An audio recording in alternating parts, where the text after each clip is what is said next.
Welcome to the Clinical Assistant Development Program Information Session, also known as the CAD program. We're going to first talk through the steps of how to access all the information and paperwork that you will need to submit to the CAD program. First, we want to go to the Pulse, then to Subsites, then click on Ambulatory Care Services, and then on the right-hand side, Ambulatory Care Education, the ACE site. There you're going to find 6 different tiles. Click on the CAD program tile, which will bring you to these 4 tiles for the CAD program. Let's review those steps one more time. Click on the Denver Health Pulse icon. Go to the right-hand side of the page to Subsites and open Subsites. Then in the middle of the page, click on Ambulatory Care Services. And on the right-hand side of the page, Ambulatory Care Education. Lastly, open the CAD program tile. First, I want to discuss the 4th tile, which is Information for Certification. In order to apply to the CAD program, you must be certified in your area of expertise. Most of the information in this tile is based on medical assistants becoming certified, but please remember that this program, the CAD program, is for any type of assistant, clinical assistant, so PT/OT, ophthalmology technicians, medical assistants, and dental assistants can apply for the CAD program. Next, we're going to talk through the other 3 tiles. The CAD program criteria and guidelines, the application, and the documentation forms to use for the different criteria that you need to apply for the CAD program. Let's look first at the CAD program criteria and guidelines. This booklet is very important and should be opened for review while filling out your application. In addition to having the important dates of when you can submit for the CAD program, it also explains the eligibility criteria and the program guidelines.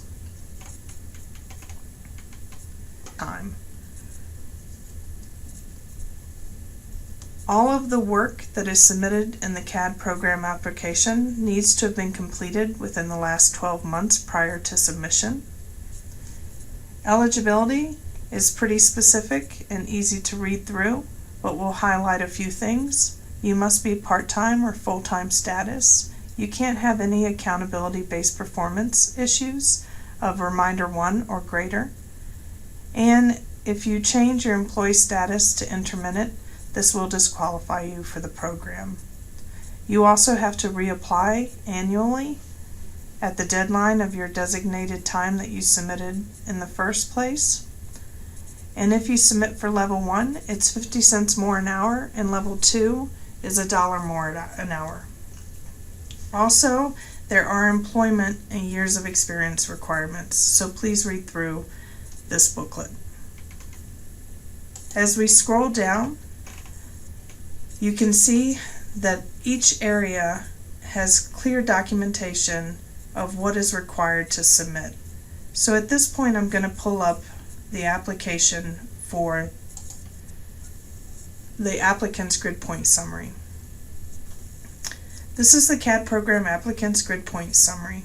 This is what you will submit to the nursing educator for ambulatory care or to one of the managers to review.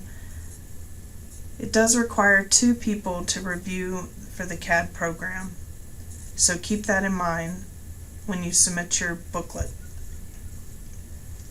First, you'll want to check, are you applying for level 1 or a level 2? Remember, if it's your first time applying, you have to submit for level 1. Please make sure to put in your employee ID. This is something that people tend to miss when they're filling out their application.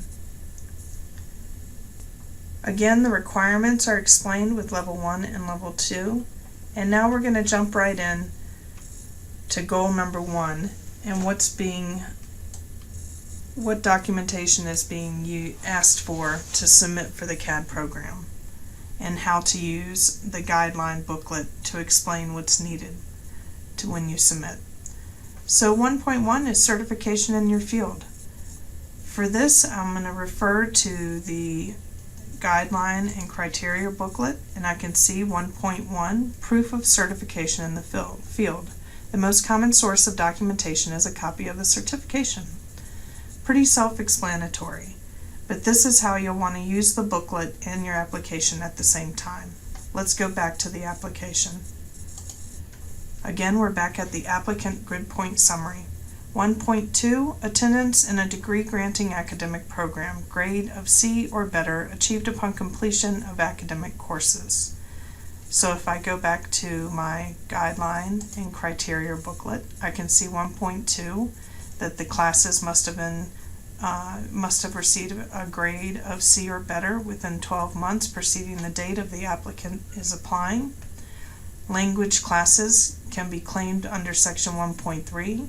And the most common source of documentation is a copy of the transcripts with the date, class, and grade highlighted. Clearly show the number of credits taken for the course since points are based on credit hours. So again, pretty self-explanatory as to what we're looking for when reviewing a CAD program submission. Within this section, you can get points for doing a college-level language class. You can get points for passing the interpretive services validation exam. You can get points for attending formal education, one-day seminar, and you can get points for attending that one-day seminar and then bringing that information back to your team and giving a 15-minute informational presentation. You can also get points for attending in-house seminars and gaining continuing education credit. So this is section 1.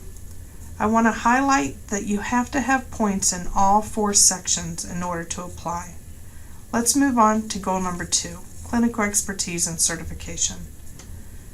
In this area, you can receive points for completing the ACS preceptor class. You can sign up for that in Cornerstone.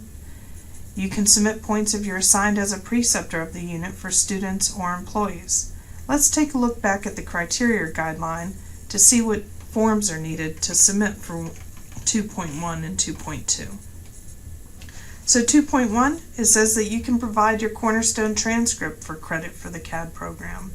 And 2.2, this is where I want to talk about the documentation forms that are provided.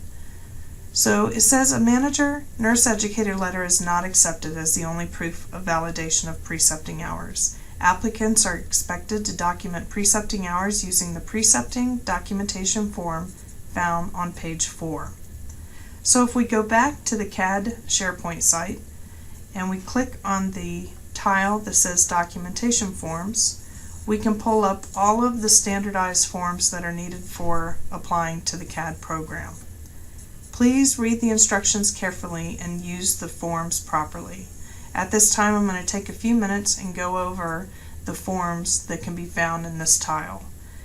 This form is for the committee participation documentation form.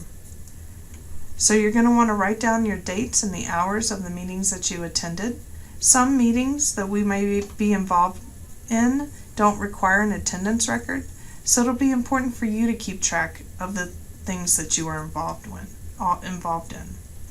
We want something more than just attending a committee and signing an attendance record. We want a description of the work that you performed outside of the meetings that benefited the committee or the team. Think a little deeper about the projects that you're involved in. If you're on the safety committee, how do you bring back information to your team to ensure that they are being safe and quality driven?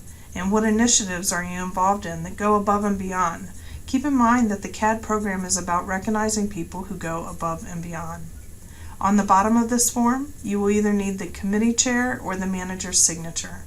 Almost all of the forms require either your manager or a committee chair or stakeholder to sign off on. This form is for the Denver Health and non-Denver Health community volunteer events documentation form. So maybe you volunteer for Project Cure, or maybe you volunteered to run an emergency station at an event. You'll want to write down the name of the event, the date of the event, the total hours volunteered, and again a signature of your manager or an event coordinator, and a description of how you participated. The cross-training documentation form is going to require 2 signatures at the bottom. If you cross-train to a different division, so let's say you work at Montbello, but you cross-train to the ENT clinic, that is a different division and requires a different set of skills. However, maybe you work at Montbello and you cross-train to Park Hill. That is within your division and doesn't require a different set of skills. We want to know, when did you get trained, when did you work, how many days you worked, and then your manager and the new division manager will need to sign the bottom of this form. Precepting documentation form. Keep track of who you precept, whether it be a new employee or a student. Write down your dates and the total hours that you precepted. And again, your manager or your clinical nurse educator's signature. Recognition documentation form. This is extremely important. Sometimes people will submit copies of their shout-outs and their letters or their twinkles. We do not want all that paperwork. Instead, we'd rather you show the recognition to your manager and have them sign off that they have seen the letter from a patient, family, visitor, or an award of Employee of the Month or Preceptor of the Month, or a state award or a Denver Health Organizational Award. Let your manager see all that hard work and recognition that you received, but we just want this form filled out with total points and your manager's signature. The Special Projects Tracking Documentation form. This can be something that you are working on with a physician or a nurse or your manager, but you must work on a special project with a licensed person. So perhaps this project is about workflow in your department, and your manager wants to work with you on writing up standard work that will be put into policy stat. This is where you would write up a little blurb of what did you accomplish, who did it benefit, and how. And then maybe you're involved in a project that requires testing and implementation and education on the project. Write it up and tell us about the great work that you're doing. Perhaps it's something that should be shared across ambulatory care services, which again, we completely support and promote standardizing the care that we give our patients across all of ambulatory care services. And once again, either the project chair or your manager will need to sign off. Training, development, and teaching documentation. Let's say that you help out at one of the education days, or maybe you're involved in training your team how to do mock medical emergencies. We'll want to know the length of the presentation, the date of the presentation, the course objectives, an outline or a description of the content, and again your manager's signature. With a teaching, we would also request that you use the attendance record. So you could have one topic that you teach to multiple groups. Again, you'll send one attendance record for every time you taught on that topic and have people sign off that they were present for your presentation or education. So these are all the forms that can be found under the tile Documentation Forms. Let's go back to the applicant's grid point summary.